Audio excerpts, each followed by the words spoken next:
spina bifida and hydrocephalus. Hydrocephalus is the accumulation of cerebrospinal fluid in the brain. I was born with hydrocephalus first of all, and spina bifida.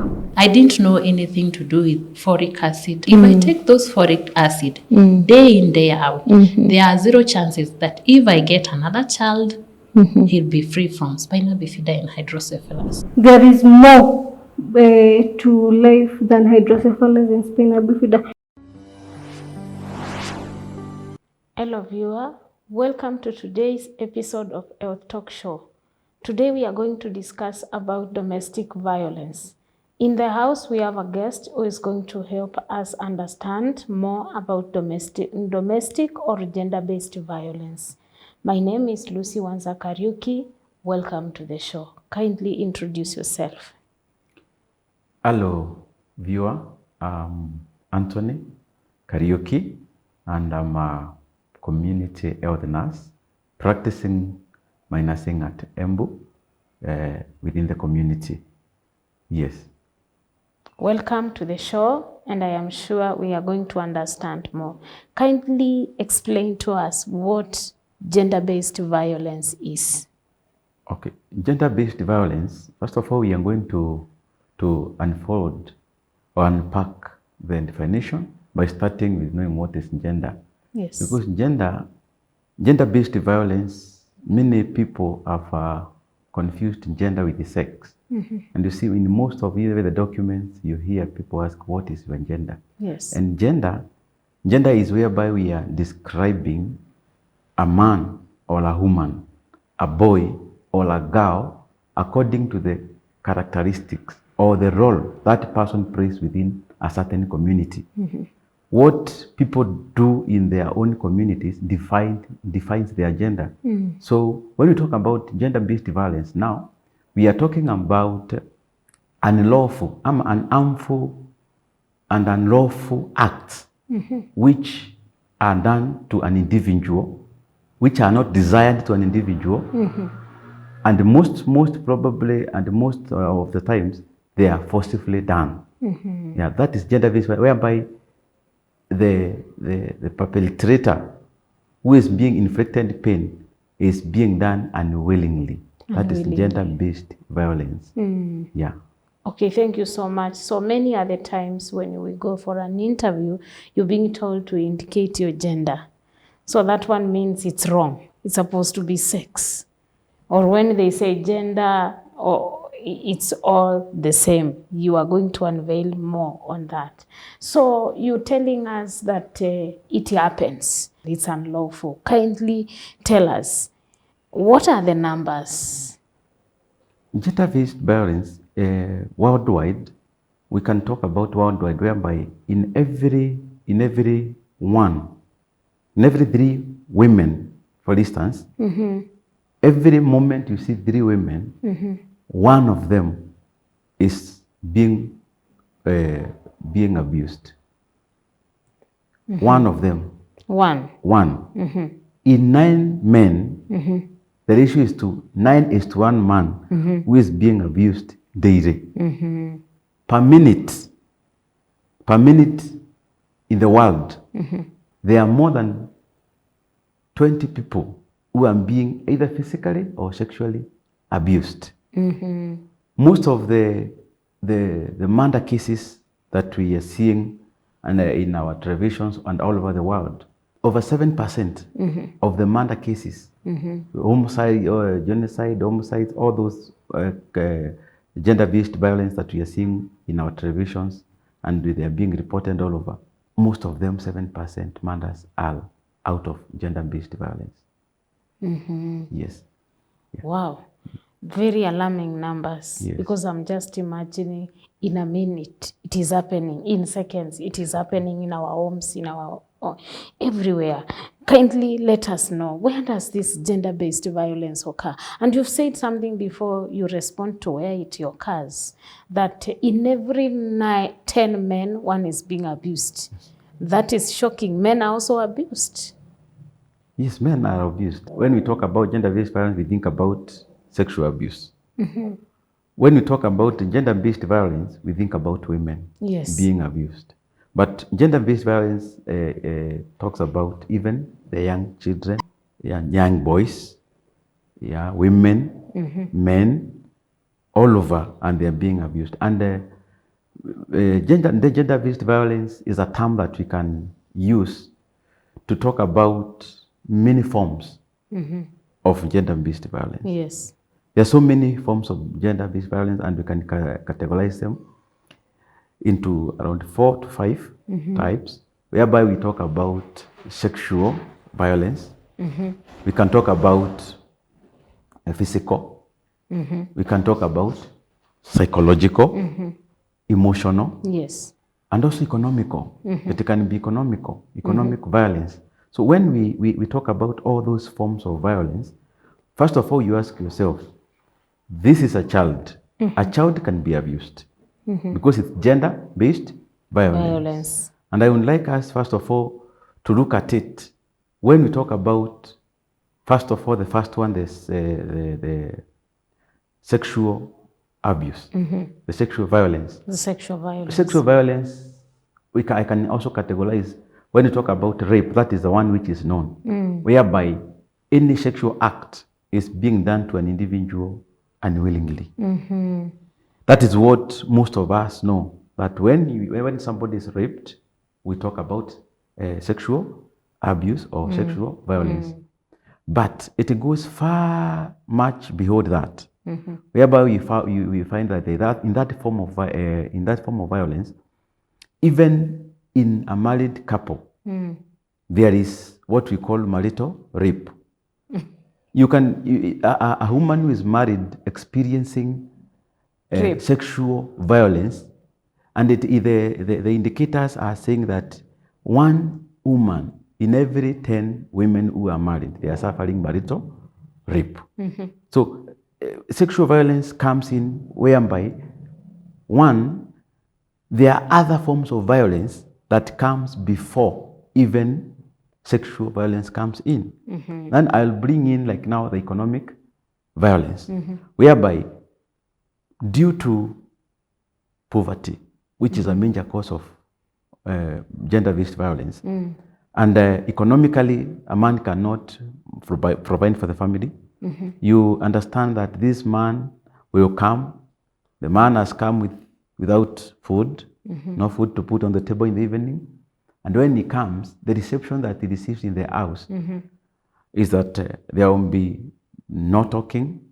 That's another form of violence. There is no food for him. We have realized that most men are undergoing very severe form of violence.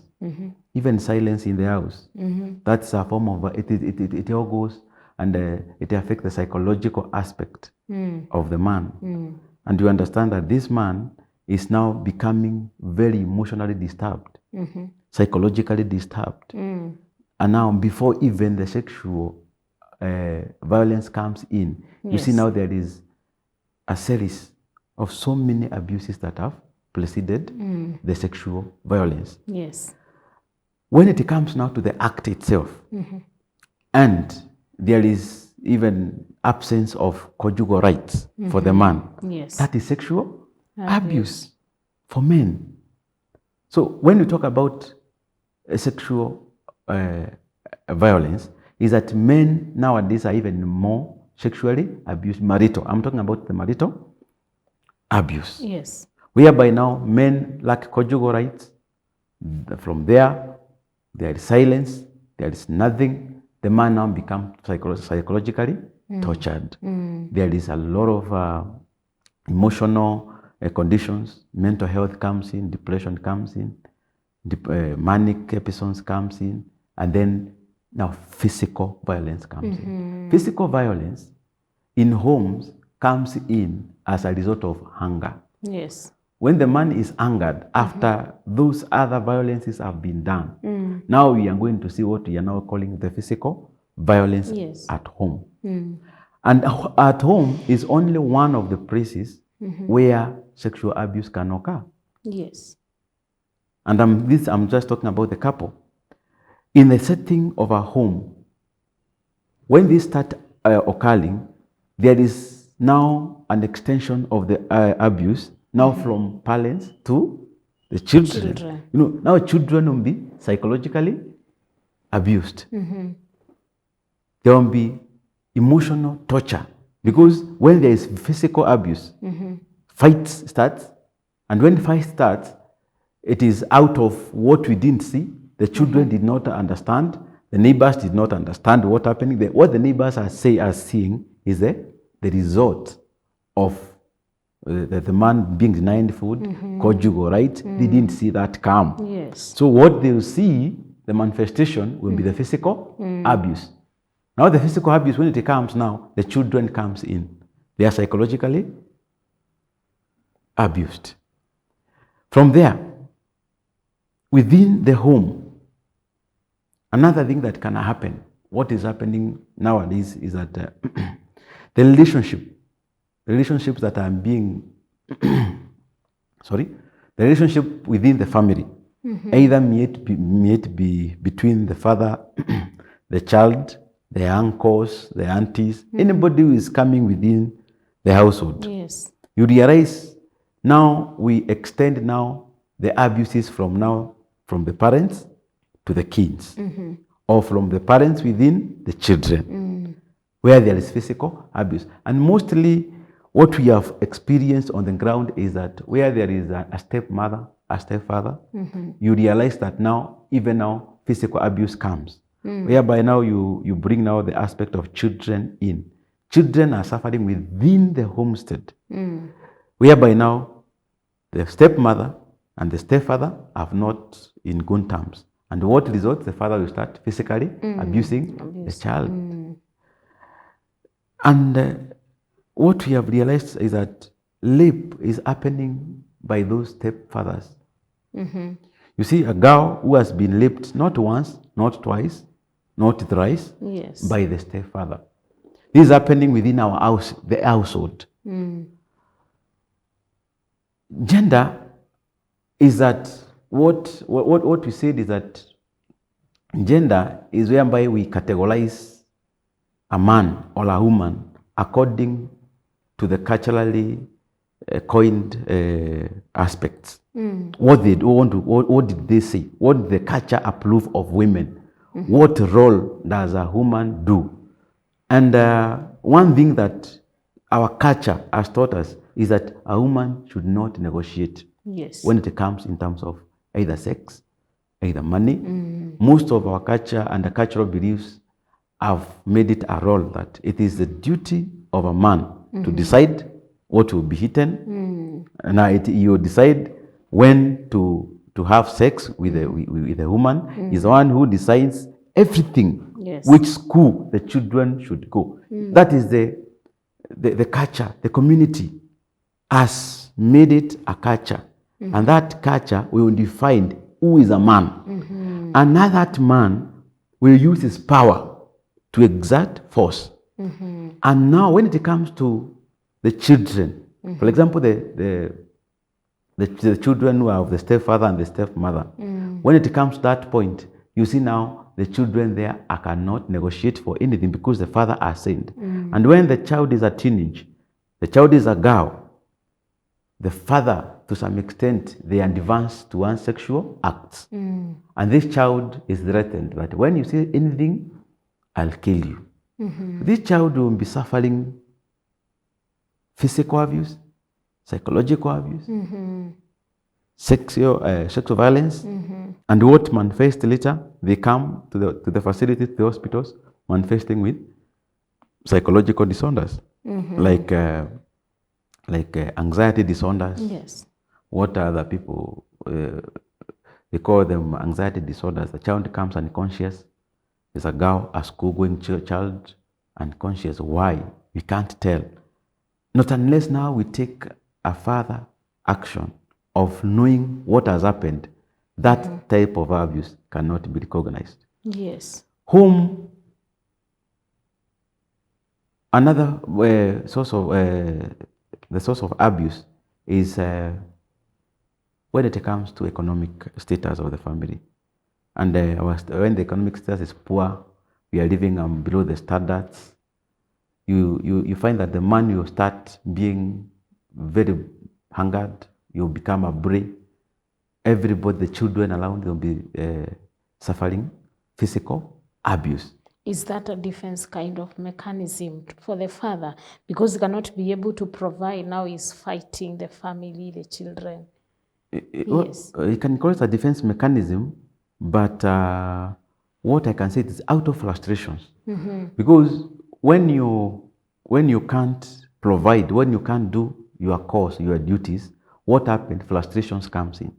When frustration sets in, hunger comes automatically. And when hunger comes, the result of hunger will be physical abuse. And that is where you're seeing so many things that are happening within the family. Within the family, the children suffer, mostly women suffer, but even today, men are physically abused. But there is no research, they are not fighting, there is no numbers that have been done to show the numbers, the ratios of how men have been abused. Who abuses men anyway? Sorry? Because who abuses men? Because culturally, as you've said, they are the most powerful. They decide, decision makers, apart from the family setting which you've said. Because what I would like to understand is that gender-based violence does not only occur at home.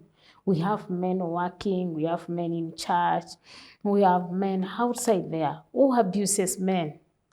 What we are saying is that gender-based violence, and when you talk about culture, the roles that the people have prayed and have praised is man should be the head, the man should say. But what happens with those roles, they change with time. And times have changed. And there is no more that assertive thing that a man is the head of the family. No, things have changed all over. So today women are able to stand. They are able to say, yes, this is my home. Women are outside there. They are fighting men physically. And you know, human rights are there. Today we are talking about the girl child. Everybody is crying about the girl child. No, the girl child is protected. So, number two, we have seen when the man comes home, the man is hungry.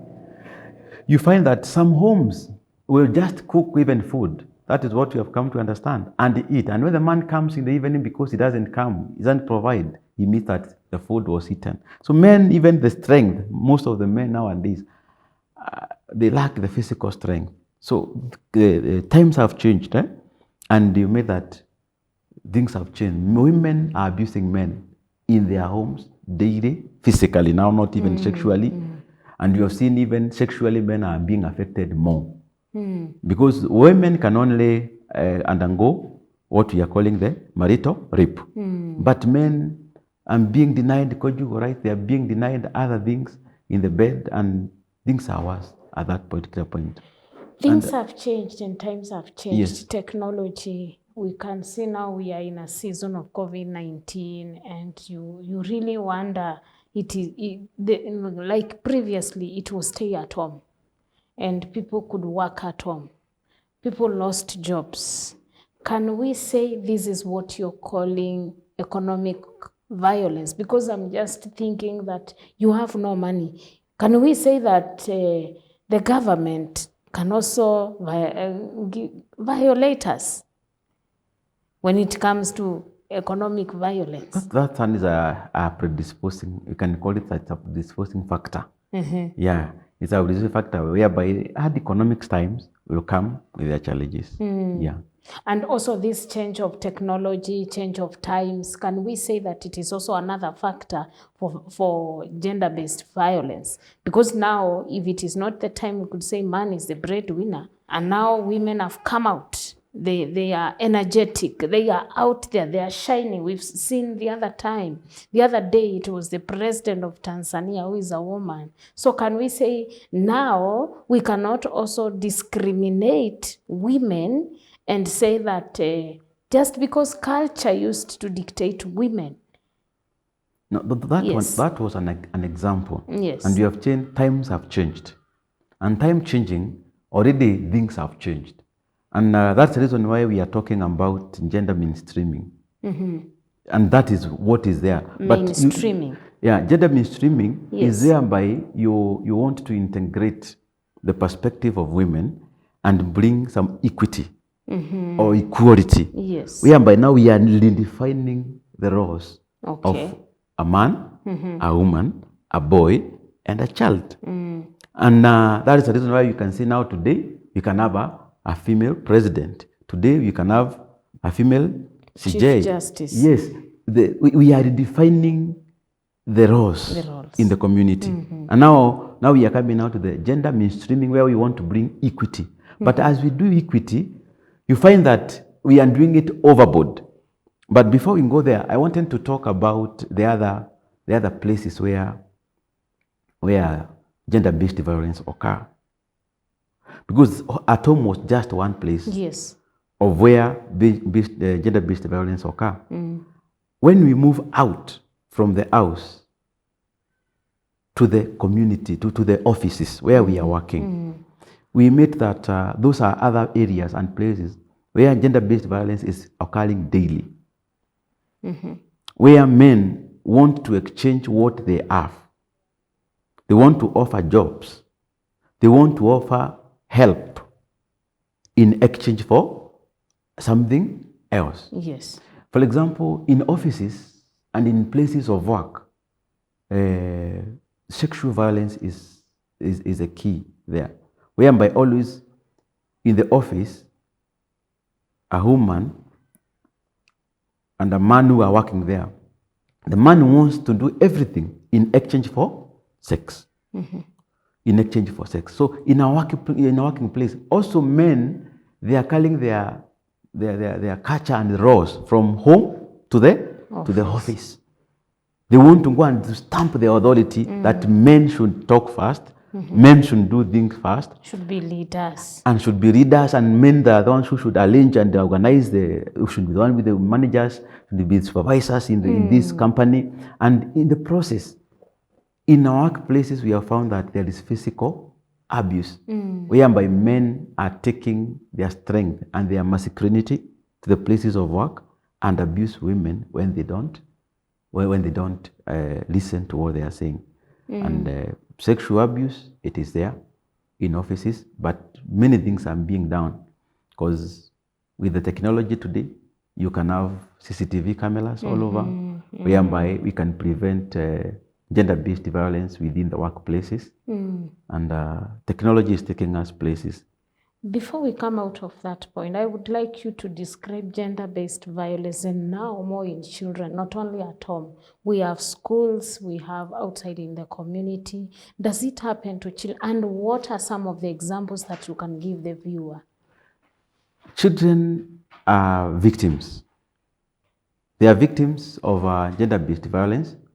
At home, from home, they are, whereby we have said there's something we call child labor.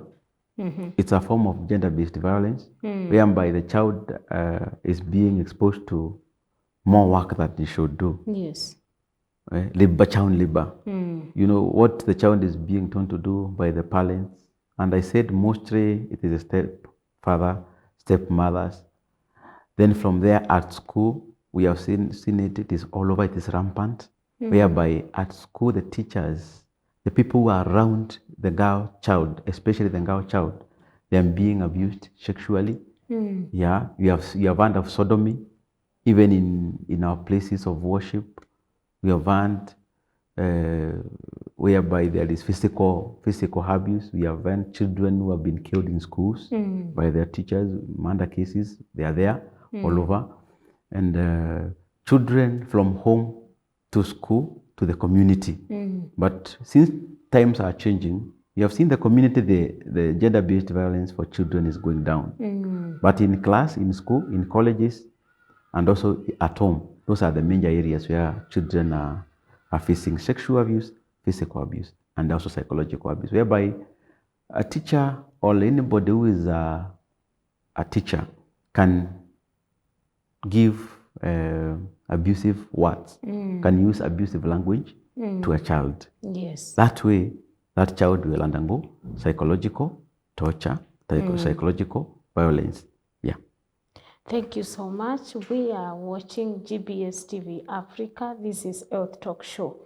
We are continuing to discuss about gender-based violence, and we are going to continue shortly after break. Continue sending us your SMSs in our SMS line, which is 21144.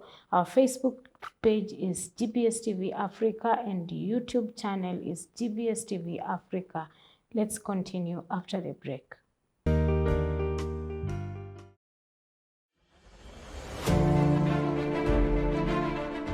Coronavirus disease is now spreading within counties in Kenya, from person to person through contact with droplets when an uninfected person speaks, coughs or sneezes, or through touching contaminated surfaces and objects. Anybody with a weakened body immunity has a greater risk of contracting coronavirus disease. People living with pre-existing medical conditions such as HIV, cancer, TB, diabetes, among others, must adhere to their treatment to strengthen immunity, and therefore should ensure they have a constant supply of necessary medicines. Contact your clinic or health facility for information on how to access treatment. Help others within your network to access adequate supply of essential medicines. Ensure that you remain connected with your local networks for any support, and follow the medical guidelines provided by your health facility to prevent coronavirus. Remember to stay updated with information on coronavirus using only trusted reliable channels. For more information on COVID-19, call 719 or dial *719#. COVID-19 is preventable. Protect yourself, your family, and the community. This message has been brought to you by the Government of Kenya and its partners.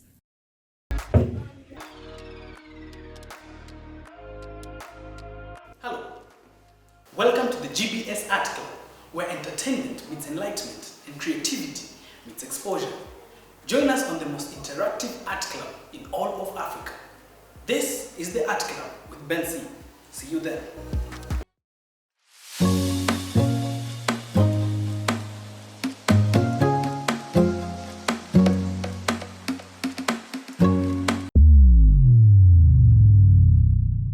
Mziki right here on your number one TV station, GBS TV. My good name is Hypola the Experience. You can call me Moja Safi. Ukumaza the best TV ever. Lafu shoni gani Mziki SMS line 21144. Tunakuchezea zile ngoma mpya zenye zimekuwa zikitokea hii wiki. Anytime ulizia bila God nikulia na wakinigeuzia. I know you got me God, yeah you got me God. Kautamu Linkisa maneno nasikia kautamu. Ati wanauliza gospel imedu Bisa CMT we have to do. So Bible now we hand, so we physically, spiritually, lyrically, mentally. Leo manze tuko na wasanii wa daily ndani ya nyumba. Tuko na muziki kali, tuko na countdown kali. Yaani kila kitu leo iko fresh. Chukua sharubati, hiyo ni juice hapo. Mpaka mguju ya meza. Triple. Yeah. Tumia mtu salamu pale mali unakulanga chapo dondo. Nani mimi? Walifunga.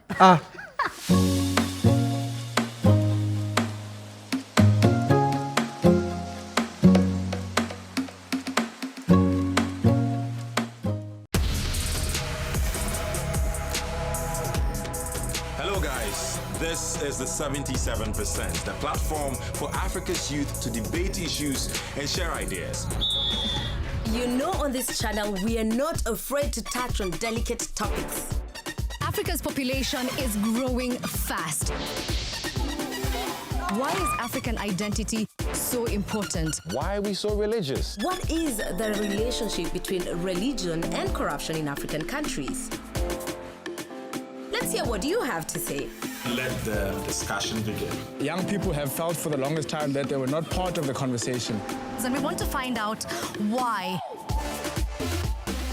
Poverty is poverty. It's not about where you come from. It's about trying to survive. And everybody's trying to survive. It doesn't matter what country you come from.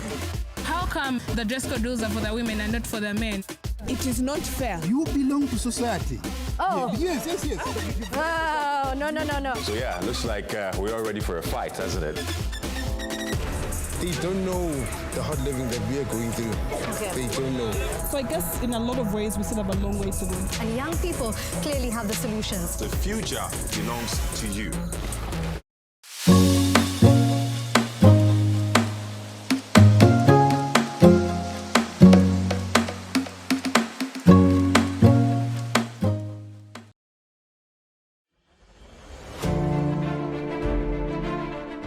Coronavirus disease is now spreading within counties in Kenya, from person to person through contact with droplets when an uninfected person speaks, coughs or sneezes, or through touching contaminated surfaces and objects. Anybody with a weakened body immunity has a greater risk of contracting coronavirus disease. People living with pre-existing medical conditions such as HIV, cancer, TB, diabetes among others must adhere to their treatment to strengthen immunity and therefore should ensure they have a constant supply of necessary medicines.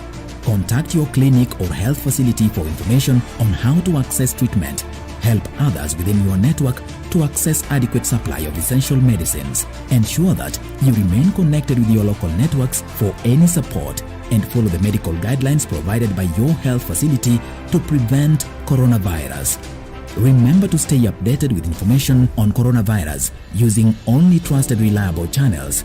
For more information on COVID-19, call 719 or dial *719#. COVID-19 is preventable. Protect yourself, your family, and the community. This message has been brought to you by the Government of Kenya and its partners. Welcome back, viewer. This is Health Talk Show, GBS TV Africa. We are discussing about gender-based violence. Remember, our SMS line is 21144. Our Facebook page is GBS TV Africa and YouTube channel is GBS TV Africa. You can continue following unto us. Welcome back, our guest. You are just described about some of the consequences that come due to gender-based violence. You've told us that someone can commit murder because of physical violence. Kindly take us through just a few of other consequences of gender-based violence as now you proceed to tell us what our country, Ministry of Health, our government is really doing to create awareness on this noble subject. Welcome. Yes. Well, consequences. One, we have seen that with physical violence is that you can get trauma. Yes. Trauma comes physically. We can get fractures. We can get wounds, and that is a damage. Yes. Personal damage. It can extend further, whereby we can have murder. People die in violence. And from there, what happens after all those things have happened, either need to be physical, sexual, economic, what happens is that most people suffer psychological problems, mental illness sets in. Yes. Whereby these people suffer depression. Mostly they undergo a lot of mental trauma, mental torture, and they come in with something we call MDP, mania depressive psychosis. Yes. They come with psychosis, and that point, that's when we start understanding that these people have been suffering for long. From there, the other thing that can come, we can have broken families. Yes. Or what we call non-functional families. They are all over, whereby most of the families now, you see most of the single mothers who are roaming around our villages, our towns. The result of this is gender-based violence. Basically, it's gender-based violence, where one cannot tolerate, he cannot take it, and then they will just walk out of marriage. In children who are at school, specifically when it comes to children who are school-going children, drastically you see a child performance is affected, because if the child is being physically, emotionally, psychologically, or sexually abused in school, definitely the performance will go down. Yes. And we have seen again also those children will come with mental conditions like depression, and also sometimes they just commit suicide. We have heard of many who have committed suicide also. And so death is a thing that we cannot escape when it comes to gender-based violence. When it comes to now economically, what gender-based violence does, we are spending a lot, by the way. When it comes to, I was looking at the study that was saying that over worldwide, we are spending billions, over $8 billion when we're taking care of the women who have And suffered, children who have suffered. Refugees. Yeah, when we come to the management of these children, you are going to understand there's a lot of things that should be done. Yes. For us, while we identify that a child, a mother, a man has been abused, there are some other things that are done medically, management that are done, which are costly. They have cost implications. Yes. Okay.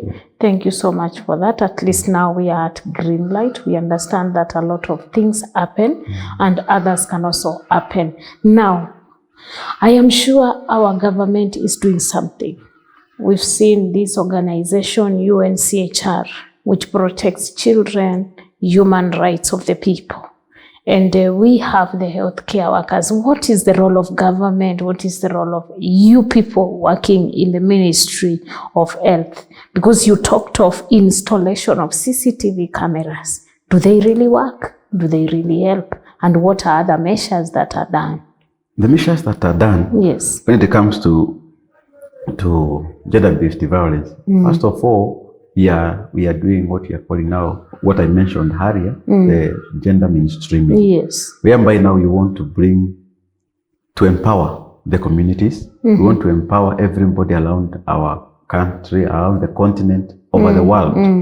That when we talk about gender, when you are bringing up a child, you want to bring the child in an aspect that you fit in the community that you are living today. Let not the child know that I am a man. A man cannot, like in our community specifically, they have been brought up is that a man should not go and cook. That's how I was brought up. And now to me, it becomes an issue. Even in my family, when I'm alone, cooking is a problem. And every time I want to exercise my power to somebody that you must perform your duty well. That is gender-based violence. What we are doing now, we are bringing equality. As we bring up children, what we are advocating is that let the child know that there is a saying that there is a slogan that is going around that says, what a man can do, a woman can do even better. Yes. But now, let us now do it with that mainstreaming. Let us not go overboard. Because now we are saying what a man can do, a woman can do even better, and then he is overdoing it. The woman is overdoing it. Yeah. So what we are doing is that let the child, as the child grows, let the child know that a child, let me give an example. Me, I'm a nurse by profession. And every time you hear a nurse being mentioned, you think about injections. No, you think about, when we are describing gender, you think about a woman. A woman nurse. A female nurse. A female nurse. Yes. When you talk about a chef, you thought about a woman chef. But today we are saying, let us advocate that whatever we are doing in our careers, women can be engineers. So even when you have a child, let's start there. Let the child know that she can perform like a man. The boy can perform the duties the girl performs. The boy can wash clothes, okay? So that now when that boy grows to be a man, we will not now exercise his power and insert the force and also physical abuse on somebody that he did not wash the clothes. Who said that? Also, a man can wash, a man can cook. So what we are doing is that gender mainstreaming, bringing the community, changing the roles of the community, defining them anew. and integrating now them in our system, whereby that one will reduce gender-based violence. That is one thing that is a key. First of all, because if we go and start now talking about reporting to the police, all those things, what we should do, we will miss it. How? One, we have not changed the mind of a boy. We have not changed the mind of a girl and the woman, the man. Let us first of all change the mind, their mindset, so that they can think that I am a man, my wife is an engineer, when I get home early, I will cook. So I will not at any moment, as a man, deduce that woman to a house help. Yes. Number two, what should be done is that the government, we are doing the advocacy, like what we are doing, whereby we are empowering people to come out and report. And whose responsibility is it when it comes to the gender-based violence? Yeah. Because one, somebody tells you, when you just mention that I raped you, I'll kill you.